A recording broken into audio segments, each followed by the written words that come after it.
Hello everyone. आज के इस लेक्चर में हम लिबरलिज्म आइडियलिज्म को डिस्कस करेंगे, जो कि आईआर की सबसे पहली थ्योरी थी जब ये डिसिप्लिन बनाया गया था 1920s में। मैंने इस पे पहले एक शॉर्ट लेक्चर अपलोड किया है, लेकिन आज के इस लेक्चर में हम इसको डिटेल में देखेंगे, इन डेप्थ देखेंगे, और बिलीव में इसके बाद आपको लिबरलिज्म आइडियलिज्म से रिलेटेड कोई भी डाउट नहीं रहेगा। जैसे कि मैंने कहा कि ये डिसिप्लिन बनाया गया था 1920s में, और ये आईआर की सबसे पहली थ्योरी है। तो हमें उस वक्त में जाना पड़ेगा कि उस वक्त क्या सोच पाई जाती थी, किन चीज़ों को देखते हुए इस थ्योरी को इंट्रोड्यूस करवाया गया था। थ्योरी पे बात करने से पहले मैं आपको बता दूं कि लास्ट लेक्चर में हमने ट्रेडिशनल अप्रोच को डिटेल में देखा था। उसी अप्रोच के तहत हमारे पास ये पहली दो थ्योरीज आई थी, लिबरलिज्म आइडियलिज्म और क्लासिकल रियलिज्म। दोनों ट्रेडिशनल अप्रोच पे बेस करती हैं। और ट्रेडिशनल अप्रोच क्या है? ये हिस्ट्री, फिलोसफी और लॉ पे बात करती है। ये नॉर्मेटिव है, ये डिस्क्रिप्टिव एनालिसिस करती है, वैल्यू जजमेंटल है। इसमें सब्जेक्ट की इंपॉर्टेंस नहीं है बल्कि सब्जेक्ट मैटर्स की इंपॉर्टेंस है। और ये सारा कुछ स्कॉलर कर रहा होता है, माइंड ऑफ द आर्किटेक्ट कर रहा होता है। तो अब चलते हैं 1920s में। सबसे पहले जब ये सब्जेक्ट बनाया गया तो इसका बुनियादी मकसद क्या था कि देखना है कि causes of world war one क्या थी। क्योंकि जो एग्जिस्टिंग थ्योरीज थी वो कहती थी या तो वार होती है कॉस्ट एंड बेनिफिट को देखते हुए, या फिर सेल्फ डिफेंस में। उस वक्त डिप्लोमेटिक हिस्ट्री का एक डिसिप्लिन था जिनकी ये थ्योरीज थी, लेकिन ये थ्योरीज किसी भी तरह वर्ल्ड वॉर वन को जस्टिफाई नहीं कर पा रही थी। सेल्फ डिफेंस तो वहाँ होता है ना जहाँ पर कोई अग्रेसर हो, कोई अग्रेशन करेगा तो आप कहेंगे ना कि मैंने सेल्फ डिफेंस किया। वर्ल्ड वॉर वन में किसी भी स्टेट को किसी भी एकेडमिक स्टडी में अग्रेसर डिक्लेयर नहीं किया जाता। इसी तरह जो कॉस्ट एंड बेनिफिट है, इसमें जो विक्टर्स हैं उनकी कॉस्ट ऑफ वार लूजर से कहीं ज़्यादा है। जो एग्जिस्टिंग थ्योरीज थी वो वर्ल्ड वॉर वन को एक्सप्लेन नहीं कर पा रही थी। हमें एक न्यू डिसिप्लिन की ज़रूरत थी। टाइम पीरियड को माइंड में रखिएगा कि भी हम 1920s की बात कर रहे हैं। तो न्यू डिसिप्लिन हमारे पास आ गया इंटरनेशनल रिलेशन के नाम से। और फिर हमें थ्योराइजेशन भी चाहिए थी to understand world war one. और हमारे पास सबसे पहली थ्योरी जो है उसको कहते हैं लिबरलिज्म आइडियलिज्म। ये वर्ड लिबरलिज्म और रियलिज्म ये कोई आईआर का प्रोडक्ट नहीं है। लिबरलिज्म का वर्ड आईआर से पहले भी एग्जिस्ट कर रहा था, मतलब 1920 से पहले भी मौजूद था लिबरलिज्म। इसके रूट्स हमें 17th सेंचुरी में भी थे, और कुछ सोर्सेज के मुताबिक ग्रीक सिटी स्टेट में इसके रूट्स भी मौजूद थे। इसी तरह साइमल्टेनियसली रियलिज्म के रूट्स हमें 17th सेंचुरी में मिलते हैं, 14th एंड 15th सेंचुरीज में मिलते हैं, और ग्रीक सिटी स्टेट्स में भी हैं, बहुत पहले, 2-2,500 साल पहले। जब भी हम आईआर से रिलेटेड बुक उठाते हैं तो होना तो ये चाहिए कि 1920 से स्टार्ट हो या इसके बाद की बात करें, पीछे की बातें क्यों करनी भी। तो इसमें आपने परेशान नहीं होना कि थ्योरी ये आईआर की है और मौजूद ये पहले से है।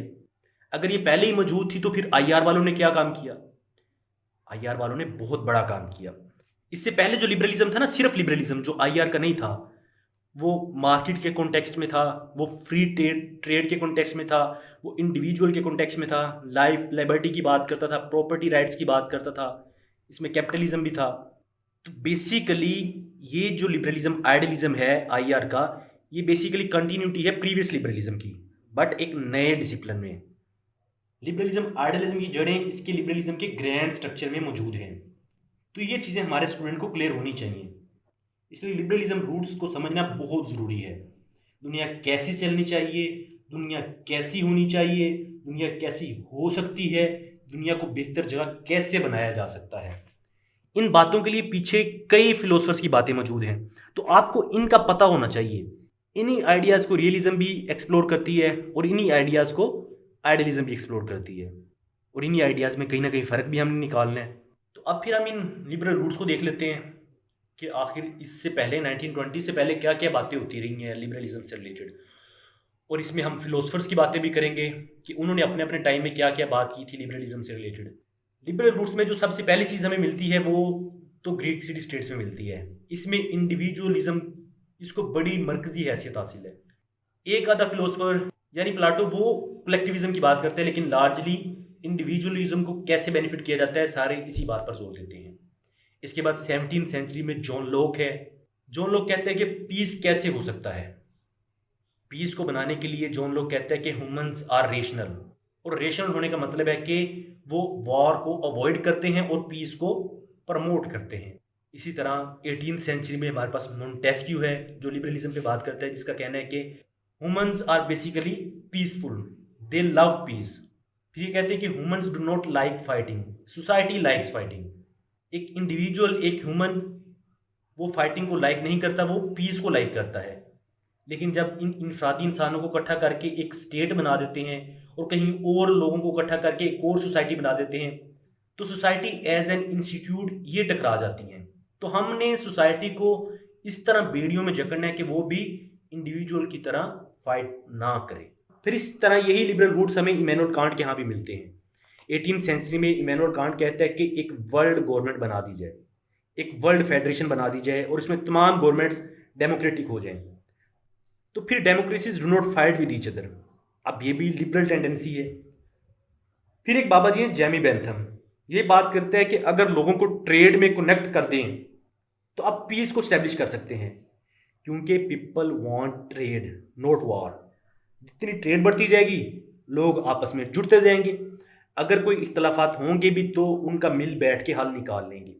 ये भी लिबरल टेंडेंसी है। फिर 18th सेंचुरी में एडम स्मिथ भी है। एडम स्मिथ, इसकी डोमेन इकोनॉमिक्स है, लेकिन ये भी कहता है कि इंडिविजुअल्स की बेटरमेंट कैसे हो सकती है जब ओपन मार्केट होगी। ओपन मार्केट में इंटरफेरेंस ऑफ गवर्नमेंट नहीं होगा, एक ओपन कंपटीशन होगा, फिर ओपन कंपटीशन में लोग अपना बेस्ट आउटपुट देते हैं। ये भी लिबरल टेंडेंसी है। फिर आपके पास मॉडर्न लिबरलिज्म कि government should interfere to address inequality. अब ये मार्केट के कॉन्टेक्स्ट में भी है और पॉलिटिक्स के कॉन्टेक्स्ट में भी है कि राइट्स इंश्योर करवाएं। ये तमाम लिबरल टेंडेंसीज हैं। इन तमाम का थोड़ा थोड़ा इस्तेमाल लिबरलिज्म, आइडियलिज्म, जो कि आईआर की थ्योरी है, इसमें होने जा रहा है। सो ये चीज़ें जहन में रखें, इनमें से कोई भी आईआर का स्कॉलर या आईआर की थ्योरी नहीं दे रहा। जो हम हिस्टोरिकल फिलोसफर्स की बात कर रहे हैं, आईआर की थ्योरी नहीं दे रहे, अपने ख्याल बता रहे हैं कि इंटरनेशनल सिस्टम में पीस कैसे हो सकता है, वार को कैसे अवॉइड किया जा सकता है। इसकी जो थोड़ी सी फिलोसफिकल फाउंडेशन है, ये जितने भी आपने लिबरल रूट्स हल्के फुल्के हमने देखे, डिस्कस किए हैं, इन तमाम में एक चीज़ कॉमन है कि भाई जो हमारा सिस्टम है उसकी बेसिस इंडिविजुअल है और इंडिविजुअल पीसफुल है। ये पीस नेचुरली एग्जिस्ट कर रहा है, इसको प्रमोट करना है। कोई कहते हैं ऐसे कर लें, कोई कहते हैं ऐसे कर लें, लेकिन पीस नेचुरली है, मतलब कि निज़ाम की रगों में दौड़ रहा है। लेकिन जो आईआर का लिबरलिज्म, आइडियलिज्म है, डेफिनेटली इसका पिछली जो हमने फिलोसॉफिकल फाउंडेशन डिस्कस की है लिबरलिज्म की, उससे थोड़ा बहुत फर्क है। कुछ ना कुछ तो इसने नया करने, वरना तो वो थ्योरी तो पहले से थी हमारे पास। लिबरलिज्म, आइडियलिज्म कहता है कि peace is not natural, peace is to be constructed. Construct का मतलब पीस के लिए एफर्ट की जाती है, स्ट्रगल की जाती है, कोशिश की जाती है। पीस में ये कैपेसिटी नहीं है कि आप इसे ऑटो मशीन पर लगा दो और बस काम चल जाएगा। आ गया ना डिफरेंस। पहले वाले कहते हैं कि पीस इज नेचुरल, लेकिन लिबरलिज्म, आइडियलिज्म वाले कहते हैं, आईआर वाले, कि peace is not natural, peace is to be constructed. ये कहते हैं कि यस वी एडमिट के ह्यूमन जो है वो रेशनल होते हैं। आ गया जोन लोग। ये भी कहते हैं कि यस वी एडमिट कि इस वक्त की सोसाइटी, आज की स्टेट, इसको टेम करने की जरूरत है। आ गया मोंटेस्क्यू। ये कहता है कि यस हम बिलीव करते हैं कि डेमोक्रेसीज डू नॉट फाइट। आ गए इमैनुअल कांट। इसके बाद ये कहते हैं कि यस वी बिलीव कि ट्रेड से आप पीस की तरफ मूव कर सकते हैं। आ गया जेमी बेंथम। फिर ये कहते हैं कि yes we believe in natural laws, life, property, liberty. आ गया एडम स्मिथ। इसके बाद ये कहते हैं कि yes we believe in granting rights and protection of right. आ गया मॉडर्न लिबरलिज्म। लेकिन इसके बाद जो बात करते हैं ना, ये कहते हैं कि बट वी डिसएग्री कि पीस इज नेचुरल। कि ये जो आपने कहा है ना कि पीस इज, इस ग्लोब की नेचुरल कंडीशन जो है वो पीस है, हम इससे डिसएग्री करते हैं। ये कहते हैं कि वो डिसएग्री बिकॉज की जो 19th सेंचुरी की पॉलिटिक्स है यूरोप की, जो पावर परस्यूट है, इसने स्टेट्स को करप्ट कर दिया है। इतना करप्ट किया कि पावर के परस्यूट ने कि स्टेट्स इंपीरियलिज्म में चली गई, स्टेट्स आर्म रेस में चली गई, एक दूसरे के खिलाफ, यहाँ तक कि स्टेट्स वॉर में चली गई। सो पावर के आइडिया ने इतना करप्ट कर दिया निज़ाम को कि अब फिर पीस के लिए एफर्ट करनी पड़ेगी, स्ट्रगल करनी पड़ेगी। Peace is not natural but to be constructed. तो अगर लिबरलिज्म पहले मौजूद था तो इन्होंने फिर आईआर वालों ने कौन सी तोप चला दी? तो भैया बहुत बड़ी तोप चलाई है इन्होंने। तो सिस्टम में जो पावर परस्यूट है इसने करप्ट कर दिया सिस्टम को, स्टेट करप्ट हो गई हैं। वापस इनको पीस के रास्ते पर डालना है तो कोशिश करनी पड़ेगी, खुद ब खुद नहीं होगी। अगर हम लिबरल रूट्स में से सिर्फ political design of the past में से इन्हीं को ले लें इसमें सबसे बड़ा नाम निकलता है इमैनुअल कांट, जो कहता है कि एक वर्ल्ड गवर्नमेंट बन जाए जिसमें सबके मसाइल हल हो जाएंगे। ये जो आइडिया दे रहे हैं इसको तारीख में कहते हैं लिबरलिज्म, इंटरनेशनलिज्म। जब प्लेयर्स मिलके, स्टेट्स मिलके किसी सोल्यूशन पर आ जाएं। ये आइडिया पहले मौजूद है, लेकिन आईआर की थ्योरी इसको मुकम्मल का मुकम्मल ओन नहीं करती। हाँ, इसके डेमोक्रेसी के पॉइंट को ओन कर रही है। वो एक वर्ल्ड ऑर्गेनाइजेशन की बात करता है, ये कहते हैं चलो एक ऑर्गेनाइजेशन बना लो, लेकिन वो हुकूमतों से ऊपर नहीं होगी। वो हुकूमतों के दरमियान आर्बिट्रेशन का काम करेगी, सुलह सफाई का काम करेगी। लिबरल इंटरनेशनलिज्म कहता है कि पीस नेचुरल है, लेकिन लिबरलिज्म आइडिज्म ये पीस नेचुरल नहीं है, इसको कंस्ट्रक्ट करना पड़ेगा, कोशिश करनी पड़ेगी। तो अब तक ये 2 पॉइंट समझ आ रहे हैं। हमने अपना केस बनाया है कि जब आईआर लिबरलिज्म आइडियलिज्म का वर्ड यूज करता है तो जो पिछले लिबरलिज्म के काम हुए हैं उनको रिजेक्ट नहीं करता, लेकिन अपनी एक नई बात करता है। कैसे करता है? अब हमने 2 फीचर देखे हैं, एक फिलोसॉफिकल फाउंडेशन के कॉन्टेक्स्ट में और एक पॉलिटिकल डिजाइन के कॉन्टेक्स्ट में। अब शुरू करते हैं कि कैसे पीस को कंस्ट्रक्ट किया जा सकता है। सबसे पहली बात ये करते हैं कि सब प्लेयर इस बात पर इकट्ठे हो जाएं कि प्रोग्रेस इज पॉसिबल। प्लेयर्स मतलब स्टेट्स, स्टेट के लीडर और पीपल। और प्रोग्रेस तभी पॉसिबल है जब कोई इंटरनेशनल ऑर्गेनाइजेशन हो और वो ऑर्गेनाइजेशन स्टेट्स के दरमियान आर्बिट्रेशन करवाए। अगर कोई मसला हो, डिसआर्मेंट करवाए, कहीं पर कोई प्रॉब्लम है, फिर पीसफुल सोल्यूशन दे, मिसाइल को हल करवाए और सब इस पर इकट्ठे हो जाएंगे प्रोग्रेस इज पॉसिबल। ये बहुत ज़रूरी है। इसके बाद ये बात करते हैं कलेक्टिव सिक्योरिटी की, यानी कि पीस को कंस्ट्रक्ट करना है तो कोशिश करनी है, एफर्ट करनी है। तो ये भी कोशिश करनी है कि कोई 2 स्टेट्स आपस में वॉर ना करें। सब स्टेट्स इंटरनेशनल फोरम पर आकर अपने मसले हल करें, यहाँ पर आकर डायलॉग करें। लेकिन अगर किसी ने एग्रेशन किया तो फिर from the forum of international organization एक कलेक्टिव सिक्योरिटी का रिस्पॉन्स आएगा। इसके लिए तैयार हो जाए सब फिर। For instance a state a एक छोटी स्टेट बी पर एग्रेशन करती है, तो वो ये याद रखे कि अगर इसने ऐसा किया तो फिर स्टेट सी, डी, ई, एफ, जी, एच, आई ये सब स्टेट्स दुनिया में मौजूद हैं और ये सब स्टेट्स ऑर्गेनाइजेशन के फोरम से आप पर वॉर डिक्लेयर कर देंगी। यानी कि ऑर्गेनाइजेशन का फोरम वॉर डिक्लेयर कर देगा ऑन स्टेट ए जो कि एग्रेशन कर रहा है। So that would compel state A not to show aggression to any state. यानी some time war is essential to establish peace, कि अगर पीस के लिए वॉर करनी भी पड़ जाए तो कर जाए, लेकिन किसी को अग्रेशन नहीं करने देंगे। और ये डिक्लेरेशन ऑफ वॉर किसके पास होगा? किसी एक स्टेट के पास नहीं होगा। किसी एक स्टेट की पावर नहीं है ये declaration of war. This will be the power of the international organization. वो इंटरनेशनल ऑर्गेनाइजेशन कहेगी कि स्टेट ए ने अग्रेशन कर दिया स्टेट बी पर, तो असेंबल द ट्रूप्स, सब अपने अपनी फौजें ले आओ। तो स्टेट ए को सबक सिखाते हैं ताकि आइंदा के बाद कोई अग्रेशन ना करे। तो ये इंटरनेशनल ऑर्गेनाइजेशन फिर कौन सी बनी? League of Nations. बड़ा ज़बरदस्त आइडिया है। यानी छोटी स्टेट्स को गैर जरूरी तौर पर अपने दिफा पर, अपनी फौजों पर पैसा लगाने की ज़रूरत नहीं है। बस वो लीग ऑफ नेशन का मेंबर बन जाए तो वो सिक्योर है। ये कोशिश कर रहे हैं, कंस्ट्रक्ट कर रहे हैं। अब ये बात की बात है कि ऐसा हुआ या नहीं हुआ। पहले इस थ्योरी में मुकम्मल के मुकम्मल घुस जाए कि ये थ्योरी क्या कहती है, फिर घुस के बाहर निकलेंगे तो क्रिटिसिज्म करेंगे, वो बात की बात है। अभी बस यही समझे कि आईआर में बस एक ही थ्योरी आई है। मैंने कहा ना कि उसी टाइम में चले जाए 1920s में। तो अब कोई स्टेट एग्रेशन क्यों करती है इसको भी एड्रेस करना है, ताकि कोई एग्रेशन करे ही ना। ये तो आपने पहले धमकी दे के रोका है ना, अब दूसरे तरीके से भी रोक लेते हैं। वो ये कि डेमोक्रेटिक स्ट्रक्चर ऑफ स्टेट। अगर तमाम स्टेट डेमोक्रेसी पर ईमान ले आए, अगर तमाम स्टेट्स में रूल ऑफ लॉ हो जाए, अगर तमाम में सिविल लिबर्टीज इंश्योर हो जाए, अगर तमाम स्टेट्स में कॉन्स्टिट्यूशनलिज्म प्रिवेल कर जाए, अगर तमाम स्टेट्स ऐसी हो जाए, तो वही इमैनुअल कैंट वाली बात कि डेमोक्रेसीज डू नॉट फाइट। जब सब स्टेट्स ऐसी हो जाएगी तो कौन किसके साथ लड़ेगा, कौन अग्रेशन करेगा? क्योंकि democracies do not fight with each other. Since 1815 आज के दिन तक कोई दो जमहूरियतें ट्रू डेमोक्रेसीज, इनके दरमियान कोई जंग नहीं हुई। ये प्रूवन फैक्ट है। तो आईआर वालों ने इमैनुअल कांट के आइडिया को रिजेक्ट नहीं किया, लेकिन इसके पॉइंट को अपने तरीके पर लेकर आना है। इन डेमोक्रेसीज को साथ साथ सिक्योरिटी चेक में भी रखना है। फिर ये सब हार्मनी ऑफ इंटरेस्ट पर इकट्ठी हो जाएं, क्योंकि जो डेमोक्रेसीज होती है they do not fight, rather they trade. ये जो ट्रेड है ना, it creates an environment of interdependence. सब एक दूसरे पर मुनसर हो जाते हैं। सो किसी एक का पीस भी खतरे में पड़ेगा तो बाकियों की ट्रेड भी इफेक्ट हो जाती है।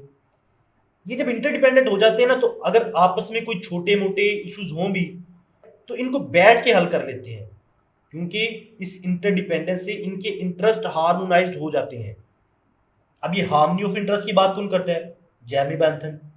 तो आईआर वालों ने उसको भी रिजेक्ट नहीं किया, पिछले बाबों को, लेकिन इस पॉइंट को भी अपने इस कलेक्टिव सिक्योरिटी और इंटरनेशनल ऑर्गेनाइजेशन के साथ बात कर रहे हैं। अच्छा, फिर ये कहते हैं कि सब इंटरनेशनल लॉ की रिस्पेक्ट भी करें। जो ट्रीटीज, कन्वेंशंस और फिर लीग ऑफ नेशंस के फोरम से बनने वाले लॉज, सब इनकी रिस्पेक्ट करो। जब तमाम इंटरनेशनल लॉ की रिस्पेक्ट करेंगे, और ये रिस्पेक्ट वही करेंगे जो कि आइडियल डेमोक्रेसीज हो चुकी होंगी, जिनके इंटरेस्ट आपस में हार्मोनाइज्ड हो चुके होंगे, वही फिर इंटरनेशनल लॉ की रिस्पेक्ट भी करेंगी। इससे फिर एक पीसफुल इन्वायरमेंट क्रिएट हो जाएगा जिसमें सब आपस में कोलैबोरेट करेंगे। इंटरनेशनलिज्म, ये भी पीछे बात हुई है ना, उसको भी आईआर वालों ने रिजेक्ट नहीं किया, बल्कि अपने तरीके से बात करेगा। क्योंकि अगर अपने तरीके से बात ही नहीं करनी तो फिर इनको तो थ्योरी के लाने का हक ही नहीं है ना। कुछ ना कुछ तो नया लाएंगे ना इसमें, वरना तो वो चीज तो पहले ही हो रही थी। फिर ये बात करते हैं लिबरलिज्म आइडियलिज्म वाले ओपन डिप्लोमेसी की। अब ये इनकी नई बात है, ये पीछे किसी लिबरल ग्रुप ने ये बात नहीं की। ये बात करते हैं कि ओपन डिप्लोमेसी होनी चाहिए, दुनिया को पता हो कि आप क्या करने जा रहे हैं। याद है ना, वर्ल्ड वॉर 1 से पहले जर्मन सीक्रेट डिप्लोमेसी चलाते थे, और जब ये सीक्रेट डिप्लोमेसी का भांडा फूट गया तभी यूरोप में प्रॉब्लम होना शुरू हो गई। तो यहाँ पर ओपन डिप्लोमेसी हो गई। जब तमाम स्टेट्स डेमोक्रेसीज हो चुकी होंगी, जब इनके इंटरेस्ट हार्मोनाइज्ड हो चुके होंगे, जब तमाम इंटरनेशनल लॉ को फॉलो कर रही होंगी, जब तमाम लीग ऑफ नेशन के फोरम को अबाइड बाय कर रही होंगी, तो जरूरत क्या पड़ी है इनको सीक्रेट डिप्लोमेसी करने की? ओपन ही ओपन होगी, क्योंकि जो सीक्रेट डिप्लोमेसी में एंगेज होगा कल को वही अग्रेसर भी साबित होगा। प्लस आइडियल डेमोक्रेसीज में पब्लिक ओपिनियन बहुत ज्यादा मैटर करता है, तो वहां पर पब्लिक ओपिनियन प्रेशर क्रिएट करेगा स्टेट पर, उसकी गवर्नमेंट पर, कि वो आंसरेबल है उन लोगों को। तो फिर आप सीक्रेट डिप्लोमेसी चला ही नहीं सकते। इसके बाद ये बात करते हैं राइट ऑफ सेल्फ डिटर्मिनेशन की। ये बात भी खालिसतन इस आईआर के लिबरलिज्म आइडियलिज्म की है। ये भी, इसके रूट्स भी हमें नहीं मिलते। ये बाबा जो वुड्रो विल्सन है, जिसको लिबरलिज्म आइडियलिज्म का खालिक और मालिक समझा जाता है, ये बेसिकली वुड्रो विल्सन का आइडिया है।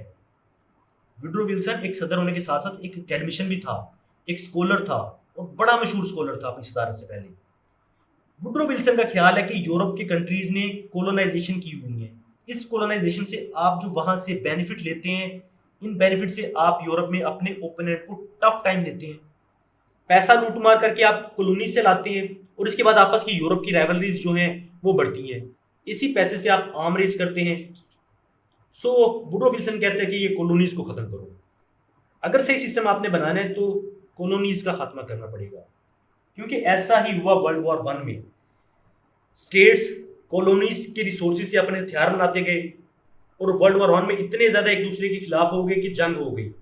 सो कॉलोनीज को आज़ादियां दे दो, क्योंकि अगर आपने आज़ादियां नहीं दोगे, या तो आप आपस में लड़ोगे या कॉलोनीज आपसे आज़ादी लेने के लिए लड़ेंगी, जंग तो फिर भी हो जाएगी ना।